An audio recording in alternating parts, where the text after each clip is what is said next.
दिवाळी लक्ष्मीपूजनाच्या सर्वांना हार्दिक शुभेच्छा. ज्या दिवशी समुद्रमंथनातून धन्वंतरी प्रगट झाले त्या दिवशी 14 रत्न प्रगट झाली. त्या 14 रत्नांपैकी 14वा रत्न म्हणजे माता लक्ष्मी.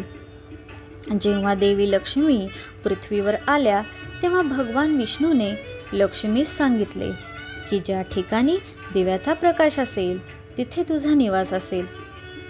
त्यामुळे लक्ष्मी पूजनाच्या वेळी आपण दिवे लावून घर सजवतो.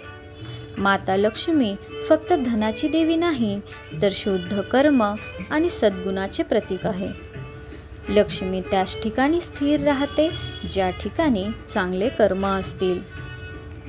तसेच यामागचे वैज्ञानिक कारण असे आहे की दिवाळीच्या दिवशी कार्तिक अमावस्या होते. त्या दिवशी प्रदोष काळ सूर्यास्त झाल्याच्या नंतर 40 मिनिटांनी अशुभ ग्रहाची ऊर्जा शांत असते आणि सकारात्मक ऊर्जा निर्माण होते आणि त्यावेळेस माता लक्ष्मी पृथ्वीवर भ्रमण करत असतात.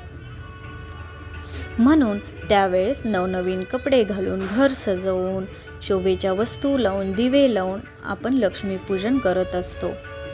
लक्ष्मी माता ही भक्तीची भुकेली आहे. सकारात्मक गोष्टी त्याच व्यक्तीला देते ज्याचे कर्म चांगले असतील. जय माता लक्ष्मी.